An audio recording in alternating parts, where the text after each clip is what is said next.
So last time, in part one, I sort of characterized what I'm trying to do as a religious story of the Jewish library. Okay, so it's not a pure history. I'm trying to be historically informed. I'm trying to tell a religious story of the Jewish library. Last week, we didn't get up to the Talmud. We got up to the Mishnah. We talked about the Torah Sheba'al Peh, the oral Torah, where it comes from, what it is. That itself could have been a semester worth of classes. We did it more or less in an hour. The Talmud. Okay, so we got to the Mishnah. Around 200, the Mishnah is edited. We don't exactly know what that means to edit the Mishnah. From what I understand, it was edited as an oral book. It wasn't actually written as as a scroll. It wasn't written down at that point. But the year 200, it was collected and edited and put in the order and the format that we know it as an oral book that was taught. And at this point, the Talmud begins. The Mishnah, if you've studied Mishnah before, seen Mishnah before, what can we say about the Mishnah? Let's how would you characterize the Mishnah? I gave you a Mishnah right here. The first 5 lines of source 2 of the second source is a citation from the Mishnah. Sukkah, which is more than 20 cubits high, is not valid. Rabbi Yehuda says it is valid. One which is not 10 handbreadths high, or which does not have 3 walls, or which is more sun than shade, is not valid. So what's the Mishnah like? How would you characterize this Mishnah? It's succinct, good. Another word that they use to describe the Mishnah is apodictic. Which I think that means it's sort of just straightforward, tells you what to do. Except that it doesn't tell you what to do because it has multiple opinions, right? What? It's not very thorough. It's not thorough. Why is it not thorough? What's it missing? Like the human questions you might ask about how it applies to a lot of situations. Okay, okay, good. So, and this Mishnah, what's not included?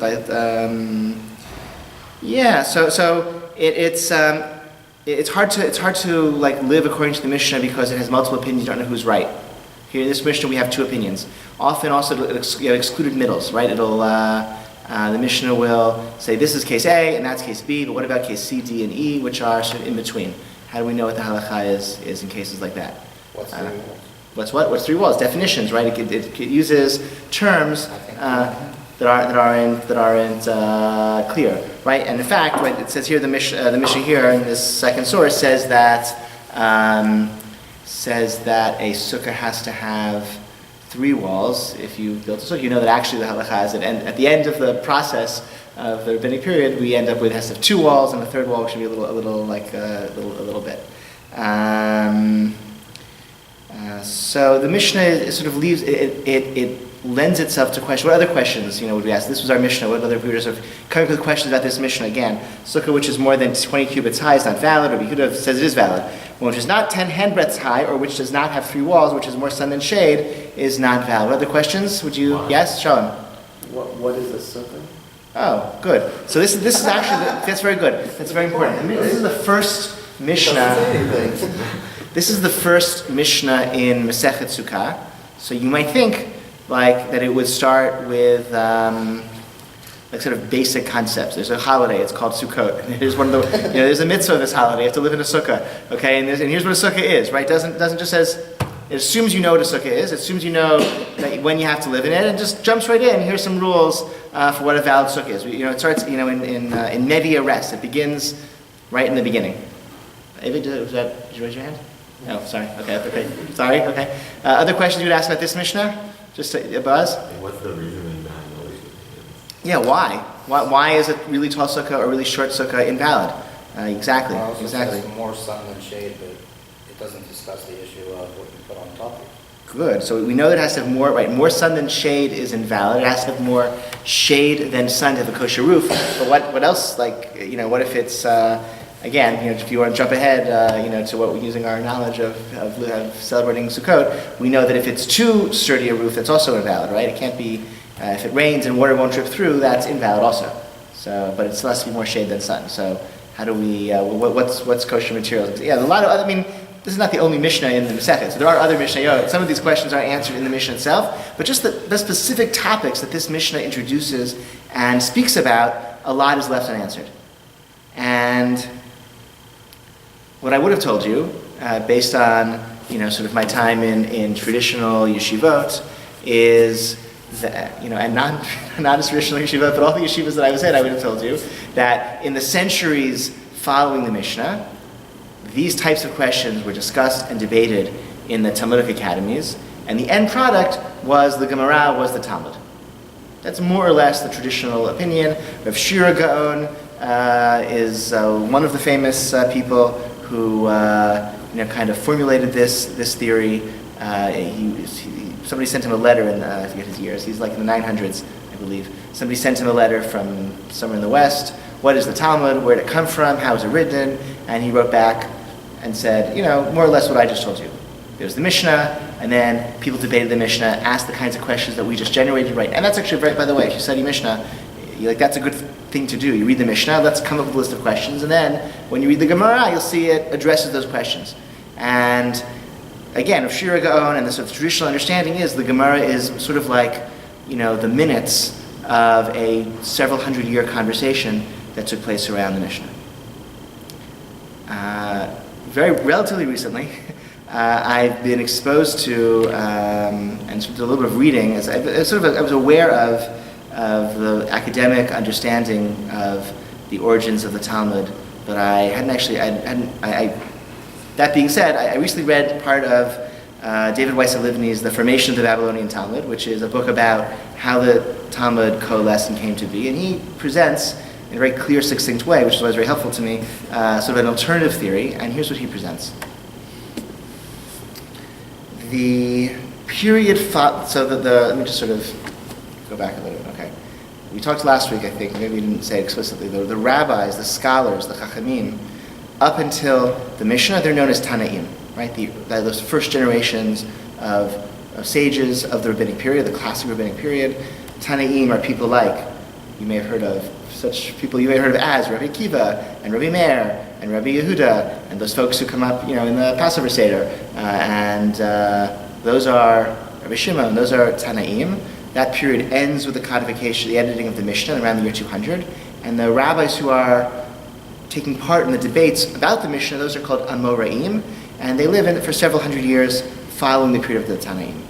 Now, what the academic study of the Talmud does, and what sort of they assume, is that the Amoraic statements were preserved and recorded alone, and it was a yet further stage, an anonymous stage of the Talmud that came later, in which those Amoraic statements were put together into a conversation dialogue. Okay, let's sort of see an example. Just in this Mishnah, so the Gemara follows the Mishnah. Okay, so again, in a Talmud, it's pretty. Yeah. You said preserved alone separate from what? Separate from the rationale, the explanation from a conversation. Right. In other words, the Gemara presents Rava, Abaye, Huna. It said everyone's having a big debate about the Mishnah, what it means, and he said this, but only in that case. The Mishnah says that, but that's only in this limited circumstance. And he would have replied to you based on that other source over there, and that's why he said, right? That's the kind of Talmudic dialectic, right? Contradictions are presented, and then they're kind of worked through and resolved by, redefining terms or saying, this only applies under those narrower set of circumstances. And that dialectic, Halivni argues, came after the Amoraic period. And if you go through the Talmud and you just were to highlight, like if you guys were just learning Talmud, so you go back to the pages you were learning, and you just just highlight all the statements by Amoraim, just the quotes of the Amoraim, and you say, okay, just imagine that's all you had. And it seems like that's all, at some point in history, that's maybe all that was preserved. And then what the Stamaim, that's Halivni's term, the anonymous editorial voice of the Talmud, came a generation or two or three or four generations later, and they're the ones who took those Amoraic statements and put them together into a conversation. And an easy way to tell, the Amoraim spoke Hebrew, or they spoke Hebrew. The Amoraic statements are all in Hebrew, more or less. And the anonymous editorial voice of the Talmud, he responded, he said this, that's in Aramaic, right? And it's a way to distinguish. And the other, of course, the Stamaim, the anonymous editorial voice of the Mishnah, of the Talmud, is by definition, it's anonymous, okay? Their names never appear. That's sort of part of their style. They didn't think their names should appear, they didn't like named things. So just to get a timeline, and we can see the Talmud, and maybe we can sort of make, yeah, boss. Isn't also a lot of the stuff in the Gemara sort of bringing other sources? Meaning a lot of the discussion has already happened at the time of the tonight. It's not like the Gemara are like making stuff up. But it's a lot of the stuff is just not in the Mishnah. Is not part of them. You're saying that's right. The Talmud also will quote non-Mishnaic Tanaitic sources. A Midrash, a Breita, right? That's called a Breita is a source from the Tanaitic early. This person thinks this, and then you think like, oh, where did they come up with that idea? Like, and they say, well, actually, there's a Breita that says exactly.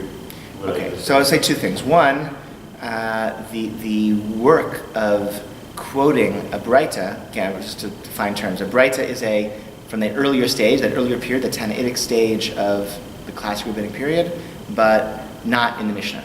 So it was edited out, didn't cut it in the floor, whatever it was. Some of those Breitot were edited into a work called the Tosefta, which is like a parallel Mishnah. So you're right, a lot of what the Talmud is doing is quoting a Breitot, in contradiction or filling in, missing information. So let's say those Breitot are old and authentic and just as old as the Mishnah, but it's still a later stage that is bringing them into the conversation. So it could very well be, meaning presumably people said that Tanaim and the Amoraim, they didn't say things for no reason. I think that's fair to say.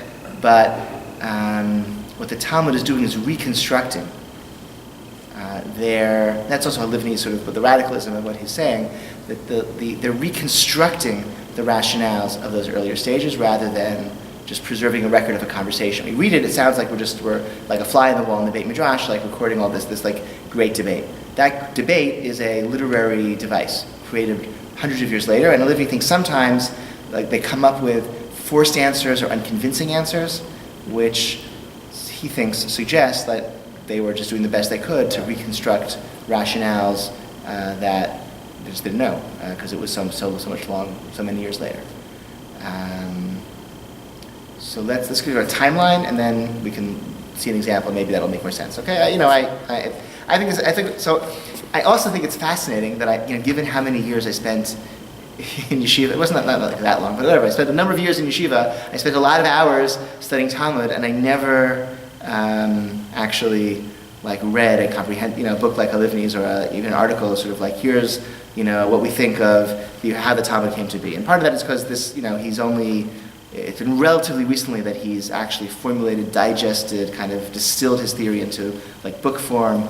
But even so, it's sort of interesting because the classic way of understanding the Talmud is sort of at face value. Like this is a book that exists as like as a complete, comprehensive, coherent work, and we relate to it as the Talmud rather than a work that just under the surface, with a little bit of unpacking, you can see like several centuries of editorial layers at play. Yeah, go ahead. Isn't that kind of how the Talmud presents itself, though? Like, it's not like it's, claiming that that's not the case. It sort of is. I don't look. Rabbi says this, Rishonim says this. Like, what does this mean? Like, I don't know. Go ask them. Like, clearly, it's not. Right. So it doesn't say go ask them. So I guess if you just reflect for a minute, it doesn't say go ask them, which makes clear that they're no longer there. You don't have access to what they actually to them themselves. So clearly, the conversation is much later, but it's much later. Right, and they don't necessarily know. Whereas the Talmud, I think, presents itself as knowing, as it seems to present itself with more confidence as to the rationales of why they're saying things.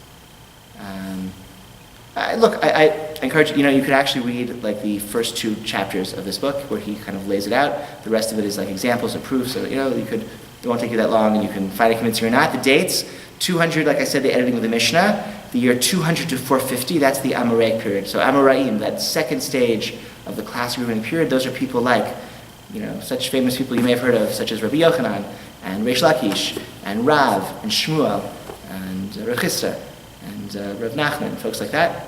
Okay, the Amoraim. So 200 to 450. Then you have just outside, you have 450 to 500, you have Persian persecutions, so you have a decline in this Amoraic culture, like things aren't so good for the Jews, 450 to 500. 500 to 550, Livni says that's like the dwindling of the Amoraic period, the last of the Amoraim. And then 550 is the death of the last Amorah. It's Ravi of Rov, who was not a very famous person, not a particularly famous person, but he's the last named person in the Talmud.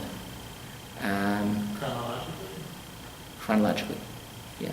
How is that known? We have lists of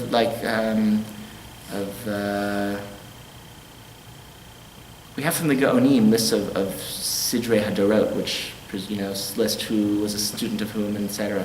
So I think based on that, maybe there's other evidence as well. I'm not sure. And then 550 to 600, you have another period of persecution, and then around that time is the origin of the Stama'itic position. So 600 to 700, that's the composition of the sugiyot. Again, taking, Rav said X, Shmuel said Y, and let me put that into like a literary device where we have a Mishnah, and it's analyzed, and it's debated, and conversation. So that's 600 to 700. 700 to 750, you have the end of that Stama'itic period. And then 750, you have people called Saboreim who are doing sort of editing, glossing, adding a few other additions to the Talmud. It's compiled, 730, 770. 770, he says, that's like the closing of the Talmud. So it's a process that goes well into, late, we call early Middle Ages, late antiquity, 770, right? Of course, and this is also, this is into the Islamic period in Persia. So that's an important turning point as well. So you don't really get that, right? I think in a traditional understanding, you sort of assume that the Amoraim are having these debates, 200, 250, 300, 400, 450, and that's sort of as it's, and then certainly thereafter, it all gets kind of put together.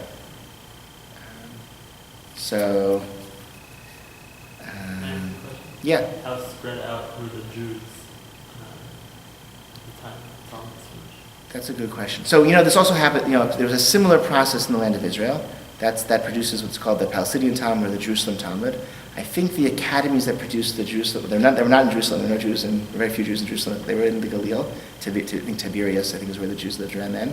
And they do what they're doing a little bit earlier, and they finish sooner, and their product isn't as good. Like, they don't quite, it's not, the Yerushalmi, the Palestinian Talmud it doesn't have that, like, well-developed anonymous editorial voice. So you don't have like sugiyot the way you do in the Bible. You just have like a lot of statements, and you're not really sure how they relate to each other. Is there supposed to be a contradiction to that? Like, what's this doing, right? Because it just sort of stopped at an earlier stage of this like editorial process. The Babylonian Talmud. So I think the Jews in Babylonia were living more or less close together. I don't have a sense of how far, but Babylon, Persia, like this was Iraq. Today's Iraq, part of the Persian Empire at the time. It was like a pretty civilized place. So there were roads and communication, and it's none of these cities are very far apart. I think there were, Pumbedita I think is today Fallujah. I heard that once. I don't know if it's true, but I heard that's true. So Fallujah, one of the most important Jewish cities, ever. I think I think Sur was not too far from Baghdad. I think they're all, none of these places are that far. Even today it's not that, they're not that far from each other. Meaning, that makes no sense. Whatever. They're not that far from each other. They weren't then. They aren't now.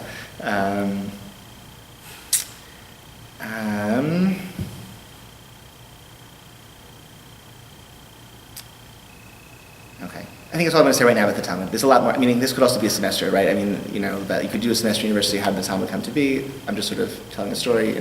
Okay. I guess we're going to look at the example. We'll look at the example.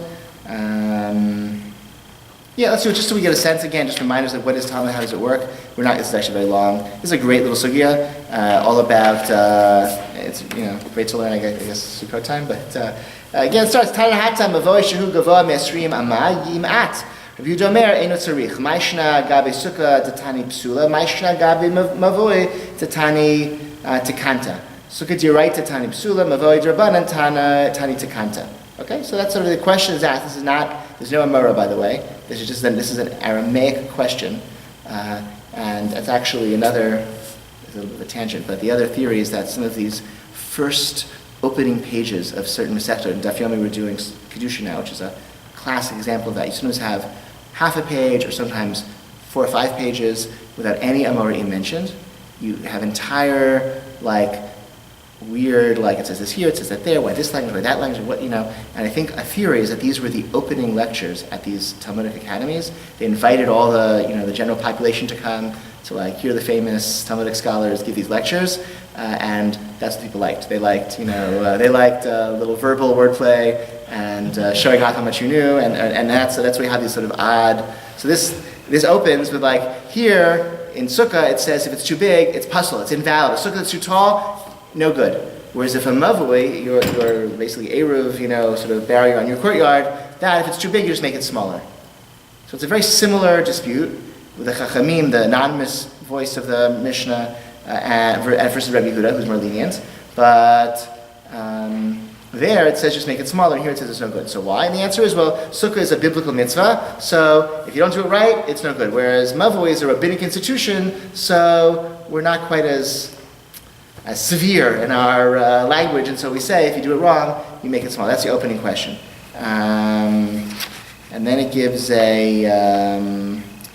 another example, another explanation, and then we get several different. Then the Gemara asks in the Hebrew 3 lines down on page 2, Minahan Emile, where does this come from? Meaning, why do we have these rules about the size of a sukkah, the height of a sukkah? Amar Rabba, so now we get the first answer. Rabba says, the Torah says, Lamante yedu dortechem ki v'sukkot shavti et bnei Yisrael adashrim ama adam yodea shudar b'sukkah l'malam mishrim ama ein adam yodea shudar b'sukkah mishum delo shalta ba'ena. So that actually may not be. So Rabba says, the Torah says you have to know that you're dwelling in a sukkah, and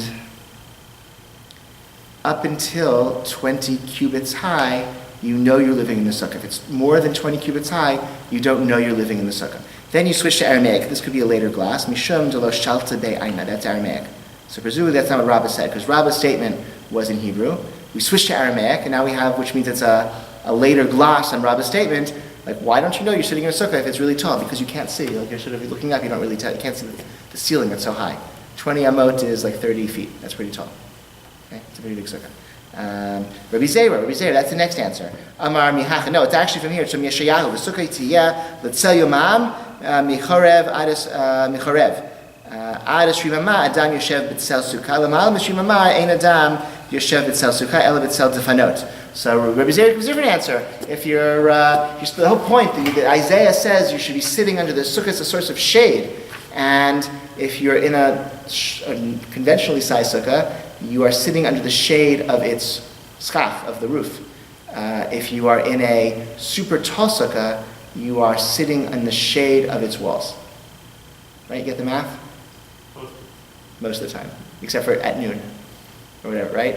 Okay, because the walls are really tall, so really the sun is not, right, you can do like the math of how big the sukkah, right, if it's really wide, it wouldn't matter, right?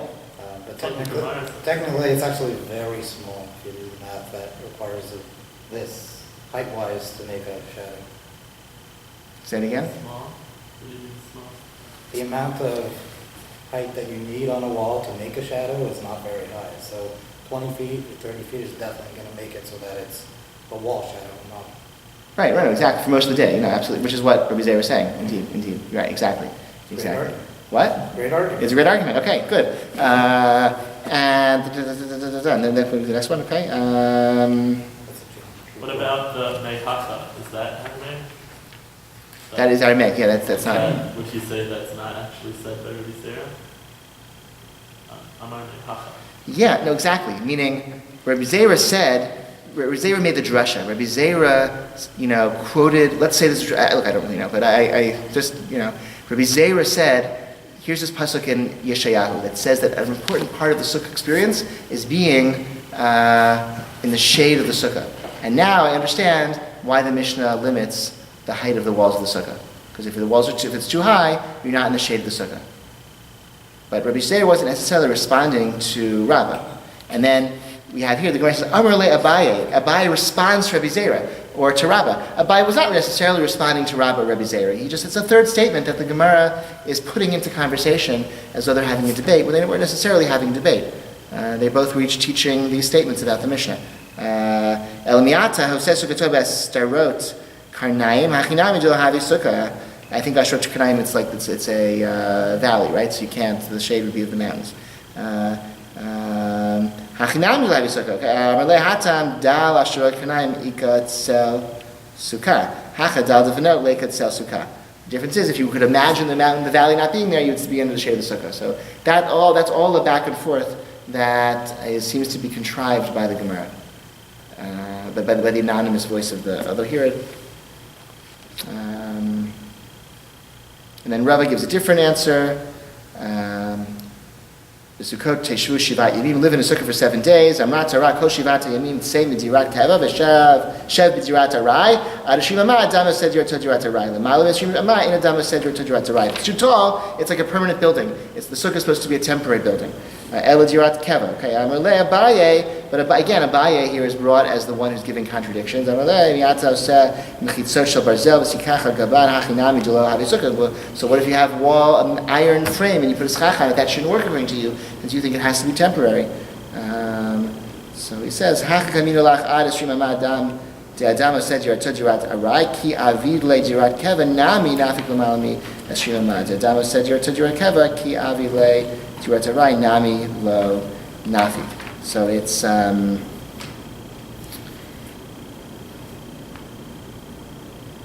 if it's up to 20, it can still be a valid sukkah, even if he makes it really, really firm. Or if once it's 20, then even if it's temporary, it still counts as permanent because of the height. That's his. Okay, so that's all right. That took longer than I thought. Yes. This is the last thing about sukkah, which is coming. Yes. Samaim getting these opinions from? There was just opinions. So they preserved. No, the statements of the Amorim were preserved. The Amorim, like their statement. Whose job was it to preserve this? There were people. There were students and disciples and the oral Torah, and this was taught in academies and memorized and transmitted, and yeah. So that was definitely. In this yeshivot, they were definitely people. Yeah. That was like a major thing, like if to like preserve these oral teachings. And the Mishnah too was probably for much of this time was also oral. You couldn't just like look at a Mishnah written down. It was also memorized. And you can buy editions of the Mishnah that are printed in such a way to make it easier to memorize. Like they have the formatting in such a way that to help you remember. And the Mishnah seems to be put together in a way to aid memorization, like the way its overall structure. So you can do that. You can have a smart 7-year-old who can memorize the Mishnah, and then you memorize the statements of the Amorim. So the later centuries, they have that to work with. They're playing with it. They're putting together. They're figuring out what they meant, and then that somehow coalesces into the Mishnah. So maybe they're also trying to consolidate. There's too many scrolls in the library with all the different answers, and so I don't think it was written down. I think there's actually there are people who know this much better than I don't think it was written down until much. I think the actual writing came. I think even the Talmud could have even been edited as like fairly close to what we have today before it was ever written down. I think they kept it oral for a long time. I think they were really into that. They liked orality. So they remembered all of the different answers and questions. Yeah. Wow. They had no television, so they had their brains were focused on it was what else was there to do other than memorize Talmud. Also, it's not redundant. You have to memorize it. Right, you have to. Right, no, right. There's no other way. Right. So these academies in Babylonia, and the truth is in Eretz Yisrael as well, where the Talmud was studied and eventually became a closed book. Those academies continued into the post-Talmudic period, and once we're in the post-Talmudic period, we shift to what we call the Gaonic period, because the heads of these academies were called Gaonim. Literally, Gaon means like genius or like enlightened one, or like sort of brilliant person, and the heads of these various Surah and Medita, especially in Babylonia, the heads of those two academies had the title Gaon, and that was usually important. So that was like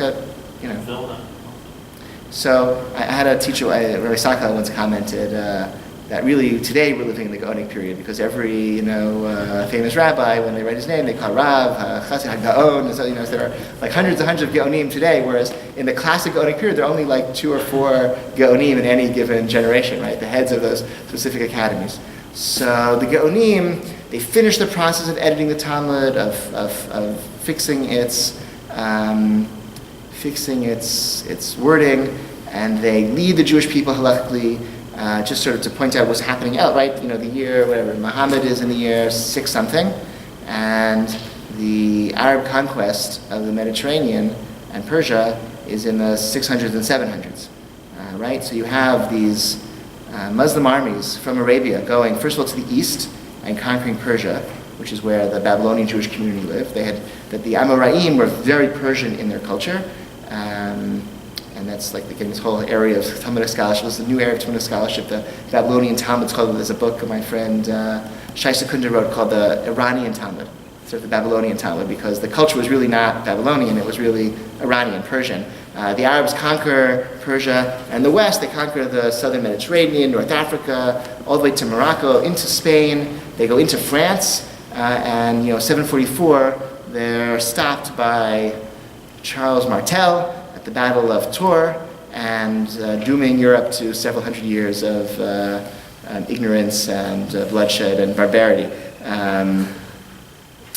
But that left most of the world's Jewish population in this Islamic empire, which was a global, not global, but for that time, a global empire with intact trade routes. And the capital was moved from Damascus to Baghdad, which is right where all these Gaonic yeshivot were, which meant that the Gaonim in Jewish Bavel could send fundraising letters and could send Torah commentaries and Sheilot Tshuvot, responsa, could go back and forth between the entire Jewish diaspora in North Africa, in Spain, in Italy, and messages could easily get from those places to these academies in Bavel. This is why and when the Babylonian Talmud became supreme and sort of won over the alternative halachic community that existed in the land of Israel. They had their own Talmud, they had their own Geonim, they had their own Sidor, their own halachic practices and traditions that went back centuries.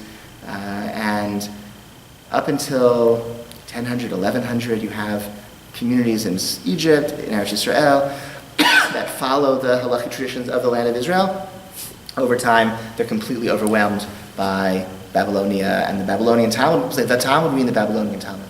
There's a halachic contradiction in the Babylonian Talmud and the Jerusalem Talmud. The Babylonian Talmud, wins out. That's the period of the Gaonim. Okay, several hundred years it lasts. The period of the Gaonim comes to an end in two ways. Basically, it comes to an end when Jews in the West stop sending their questions back to Babylonia and start feeling confident in their own native Torah scholarship that we can answer our own questions. There's sort of two stories. There's a story, this rise of Sephardic Torah scholarship sort of traces itself back to the legend of the four captives. I have an excerpt. This is from the Jewish Virtual Library. It's one version of this legend. It's from a book. Avram Ibn Daud wrote a book called Sefer Kabbalah, which is a book of Jewish history, or sort of halachic history. And the story is, there was a sea raider from Cordoba, like a pirate, maybe Ibn Rumahis, who captured a ship that had set sail from Bari. Bari is in southern Italy. There was a Jewish community there. There were four rabbis on a mission that they were basically a fundraising mission from one of these academies in Babylonia, so they're captured by pirates. So the Jewish communities in the Western Mediterranean, they're going to redeem these four scholars from this pirate, but the condition is that they're not going to go back to Babylonia, but they'll stay in the West, and they'll each go to the community. It's like, I don't know, like you can imagine if there were some great four Jewish educators were kidnapped. And the neighborhood synagogues were going to redeem them. So we'd say, okay, we'll redeem them, but one of them has to come work here, and one of them will work at the other side. The four communities, they all pitched in to redeem these captives. They all wanted them to stay. That was the condition. So one ended up, Shemaria ben Elchanan stayed in Alexandria, in Egypt. Hushiel, and his son Chanoch were redeemed in Cordoba. I forget what Hushiel was sold in Africa, in Tunisia, and he became the leader of Kairouan. Kairouan is a city, I don't know what the current name is, but it's a city in Tunisia. And Moshe ben Chanoch and his son Chanoch were redeemed in Cordoba. So they went to Spain, Tunisia, Egypt, and the fourth, we don't know where he was. Okay, but basically these were and became and remained very important Jewish communities, and now they had these scholars who were like sort of the best of the young, the rising generation of scholars from the Babylonian yeshivot, and here they are settled right at the dawn of the 974, right at the beginning of the period of the the end of the Gaonic period, the beginning of the Rishonim period. We have the rise of these four scholars now teaching Torah in the West, and you find a short time later halachic scholarship in the West. So Yitzhak Alfazi, the Rif. His years, he's 1013 to 1103. He's a little bit later. So he was he was from Fez in Morocco. And he wrote a code of Jewish law from Morocco. And he was very deferential to the Gaonic tradition, but he was also independent in some areas and decided matters for himself. And he became a foundation, a pillar of Jewish law from his point onward, especially very influential in Sephardic halakha, Yitzhak Alfazi.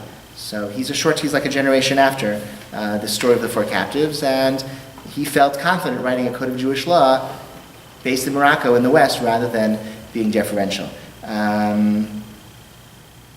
The story of the rise of Ashkenaz is a little sort of shrouded in mystery. There are legends that Charlemagne invited Jews to come to his empire. That's in the 800s, right? There's some Jews who are the Colonimus family from Italy, came to Germany maybe the 900s. There are also legends, many European Jewish communities, this is an interesting point, many European Jewish communities claimed to be much older than they really were. I think this was to protect themselves from Christian anti-Semitism, because there were legends in various Jewish communities in Europe that when, the legend is when Jesus was on trial, the Sanhedrin sent letters to all the Jewish communities around the world to say, what should we do with this guy? And we said we should, let him go. that was the story that a lot of these communities had. So in other words, if the Jewish community in France and Germany, whatever, existed from Roman times, then they could say, well, we had nothing to do with that. We were already living here in Germany. So there were Jews who went with the Roman armies to all these places, but that's not when these Jewish communities came from. There's another story that the German Jewish community came via Italy from the land of Israel, that the Sephardic world, the Mediterranean world, came from Babylonia through, with the Islamic Empire rooted in Babylonia, whereas the Ashkenazi community through Italy came from Eretz Yisrael.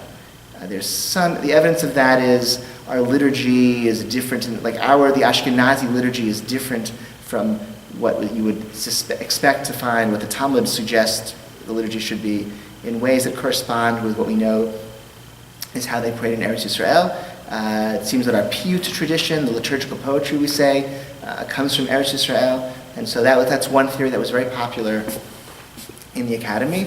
Chaim Soloveitchik was one of my, a very influential teacher of mine in medieval history. That is to say, much of my knowledge of medieval Jewish history is from him, so he has an undue influence perhaps in how I see things, but nonetheless, he thinks that theory is bogus.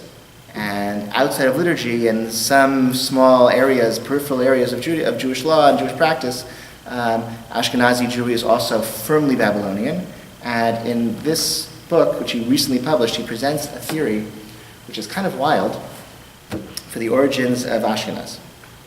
And he says the Ashkenaz community is the transplanted third Babylonian yeshiva. He says there was the yeshiva of Sura in Babylonia, there's the yeshiva of Pumbedita, and these are the ones we know a lot about because they wrote a lot of letters to the Egyptian Jewish community, so in the Cairo Geniza, a lot of their notes are preserved, a lot of information about them. But presumably there were other yeshivot that weren't preserved in those records. And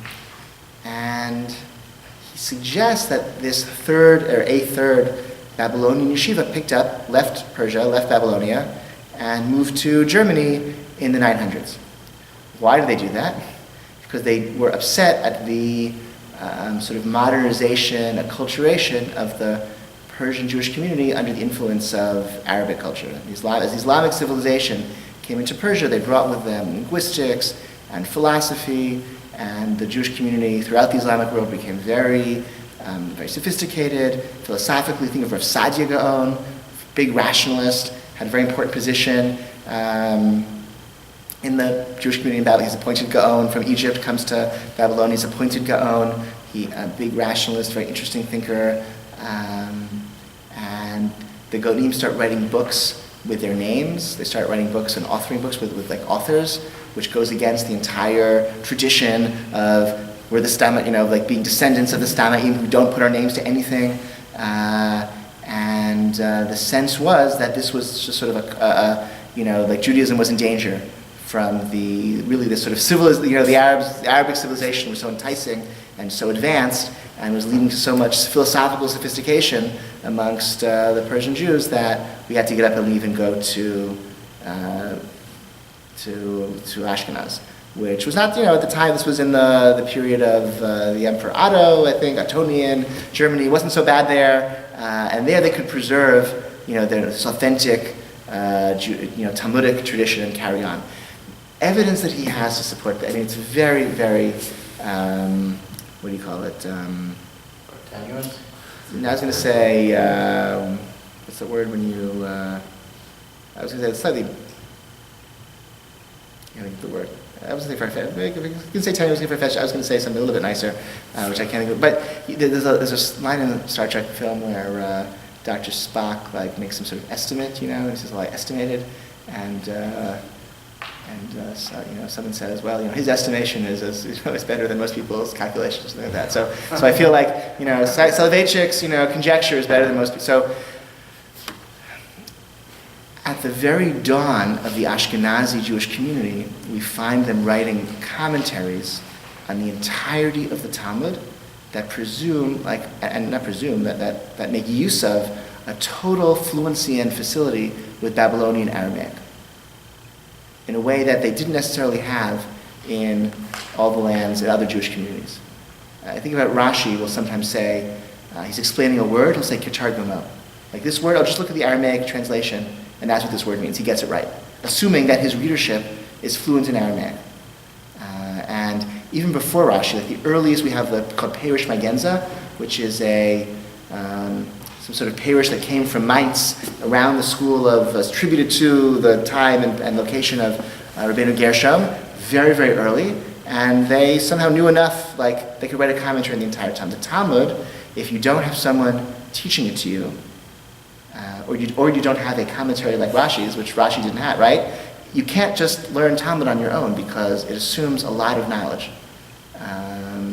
If you have tried, right? I mean, I don't know, if you've tried learning Talmud without Rashi, it's very, very hard to figure out, make sense of all without just you need somebody to tell you what do the words mean, and what are all the assumptions, the legal assumptions brought to bear. So think about even the more so Agadata, because the vocabulary of the Agadata, the stories and the homiletics, it's this expansive Aramaic vocabulary. Otherwise, the halachic section of the Talmud, you need to memorize, vocabulary of 200 words. It'll take you a week, and then you're basically set, right? But the Agadic sections, stories about all sorts of things, it's an extensive vocabulary, and they had that very early on in Ashkenaz, which Soloveitchik suggests comes from a community a transplanted community that came from Babylonia, from these academies, and transplanted them to Germany. It also explains why the Perish Magenza, this anonymous commentary in the Talmud, preserves the anonymity of the classic Babylonian tradition. So it's a little bit conjectured. It's not a lot of strong evidence, but it explains some sort of questions that otherwise are hard to answer. So I think sort of blew my mind to read it. It's the welcome to borrow the book. Yeah. There should be some DNA evidence of that, no? DNA evidence. There's been so much mixing over the centuries. I mean, they do. I think I have heard someone say the Ashkenazi Jewish community comes from a very small group of original, right? Like maybe like, so. what? 300 or so. Well, that was a little bigger than that. That's really scary. 300 what? It was like under 1,000. Yeah, so under 1,000 people are the grandparents of all of Ashkenazi Jewry, or most. So I have heard that which is consistent of a community relocating. Yeah. Wouldn't there be like a central city or region of as far as I know, Ashkenaz is kind of sparse? I don't know. I think they settled along the Rhineland. So I don't know. I think you had a couple of cities along the Rhineland where they settled. I'm not sure that's necessarily. In the French community, maybe a little bit different, and they could have had a different history. Rashi brings, right, he goes to Germany to study and brings it back to France, right?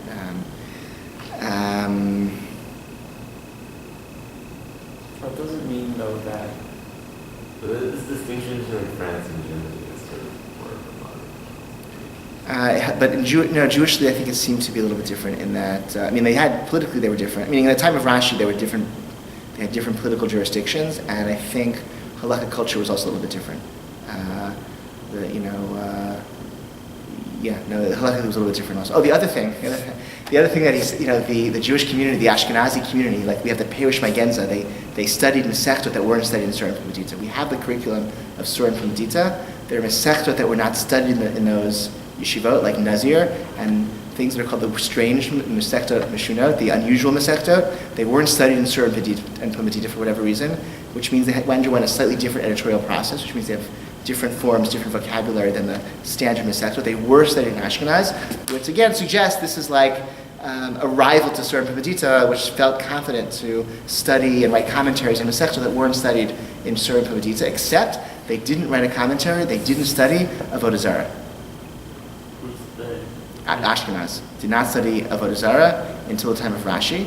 Rashi is the one who writes, I think, the first commentary on Avodah Zarah. And so the Beit suggests that's because they were too guilty, because that was the Masechet. They couldn't really, its restrictions on Jewish-Gentile interactions were impossible for Jews living in a Christian environment to observe. And so they just didn't study it. So he's written a number of essays about the reception of Masechet Avodah Zarah into the Ashkenazi community. Decades ago he wrote about that, and you can't write a line-by-line commentary on the entire Babylonian Talmud, except for Masechet Avodah Zarah, and have that be an accident.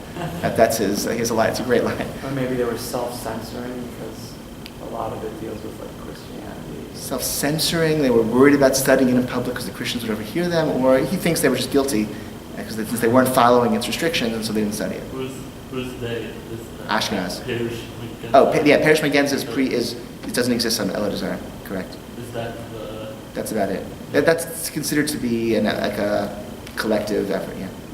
So in Islamic communities, Islamic communities, they weren't living amongst idolaters, so it wasn't such a big deal. And in the Ashkenaz community, like when was the first historical record? So again, we have legends. This is around. We have written material from the 900s. And when was Rashi? Rashi was born 1040. When is Perush Magenza? I forget. Early. It's like I forget Gershom's. Yeah, around 1000. You mentioned they were guilty because they weren't Yeah. following, so what kind of things would they have been doing?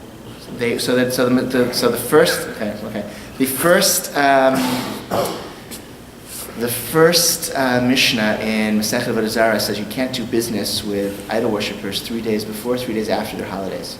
So Christians who have a holiday every Sunday, you can never do business with them. Okay?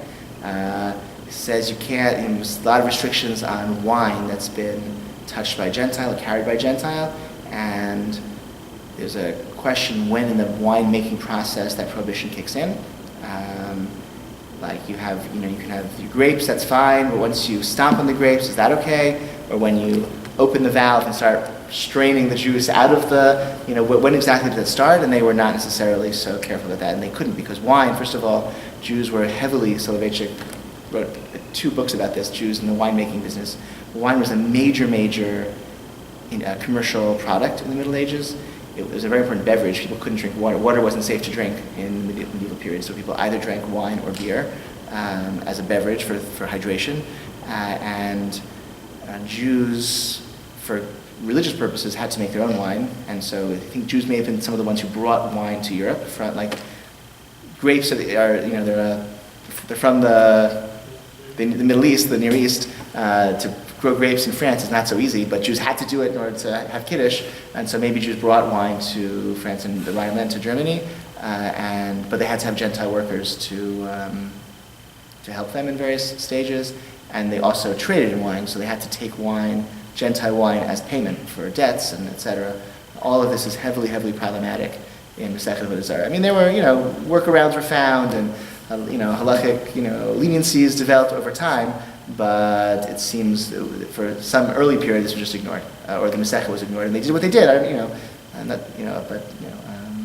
Yeah. Later on, I was also say later on, you also you have the Tosafot, and by the time of the Tosafot, which is not that, which is the 1200s, you have well-formulated arguments for why Christians aren't idolaters for these purposes, and the restrictions of the Masechah don't all apply to Christians, and that becomes very dominant. So I don't want you to think that I'm not saying bad things about Christians, but they were, but certainly in before the Tosafot and for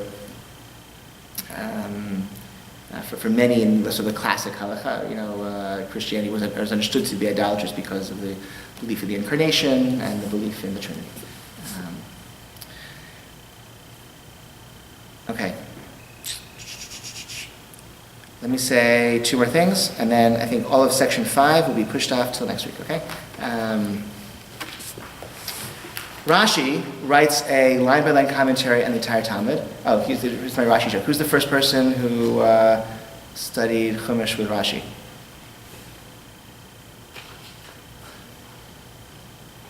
Rashi's father, because he learned Chumash with his son. Or his mother, I don't know, whatever, but okay.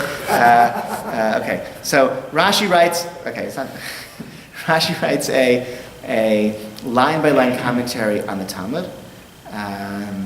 Holds your hand, tells you what words mean, gives you the background information that the Talmud assumes you already know, tells you things like, this will be explained a few lines later, just be patient, you'll get there.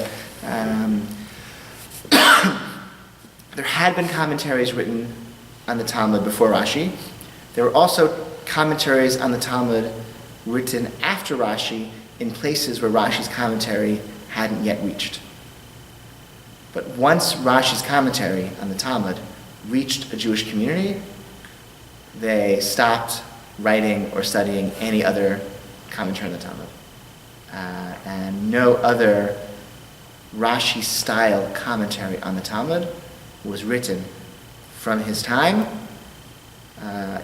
or received, let's say, from his time until Rabbi Steinsaltz, who finished his commentary on the Talmud, line-by-line commentary on the Talmud in 2012. It's a pretty long span to be, dominant in that way.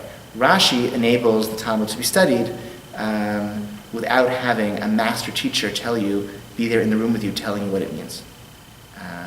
Again, if you want a flavor of what it's like to learn Talmud without Rashi, try learning Talmud without Rashi, or if that's, you want to get, if the language you think could be better, read the English Sansino translation. The English Sansino translation, that gives you an authentic sense of what it's like to learn Talmud without Rashi. Because you know what all the words mean, but you have no idea what's going on. Okay? Rashi enables that. Once you know what the Talmud says, and you understand it, then the next step is realizing you don't understand it. That's what the Tosafot do. The Tosafot are Rashi's grandchildren, that generation, and not just his grandchildren, that generation of scholars in France and Germany who say, okay, now that we know what this page of Talmud means, let's go back to dialectic, which we have in the Talmud. This says this here, it says that there. How do we reconcile them? How do we put them into conflict with some creative end product? Now, not just it says this here and it says this there, also it says this here, but our practice and our communities do that different practice. Our practice must be okay. We're a pious Jewish community, an observant Jewish community. What we're doing must be right. It's in conflict with the Talmud. How can we reconcile as well? And that type of dialectic of bringing conflict together, Tosafot do.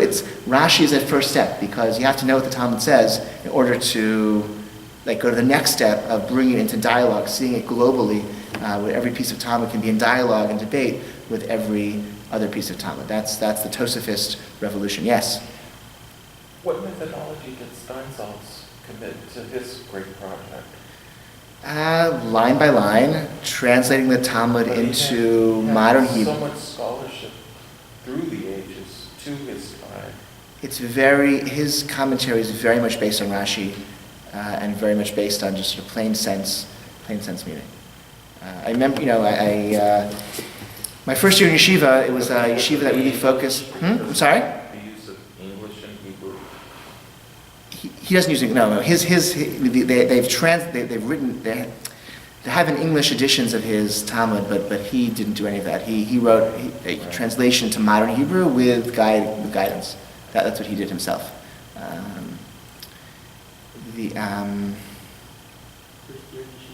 What? First in yeshiva. It was a yeshiva focusing on building skills. A lot of guys were older, had post-college or even older. There was one, got retired people who never had a chance to learn. And so we had level 1, level 2, level 3, level 4, level 5, and that was sort of based on how advanced you were in your learning skills. Okay, I started in level 2, and I ended the year in level 4. I was I jumped levels, a very productive year for me, a really very, very productive year for me. I remember Rabbi once saying,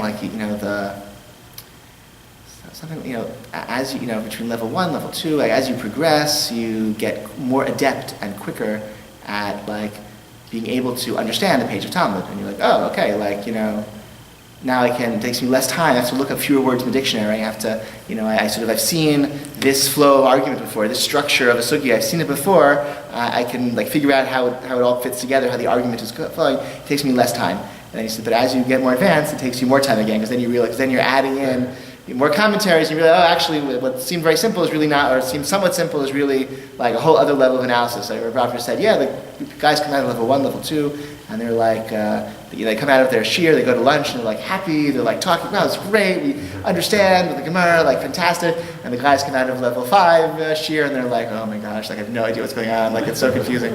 So that, again, Rashi makes Tosafot possible. Next week, we will talk about codification and take us into the period of the Achronim and even into our own day. That's our agenda for next week. So we'll cover 800 years in next week. Okay, so thank you so much for coming, and good night.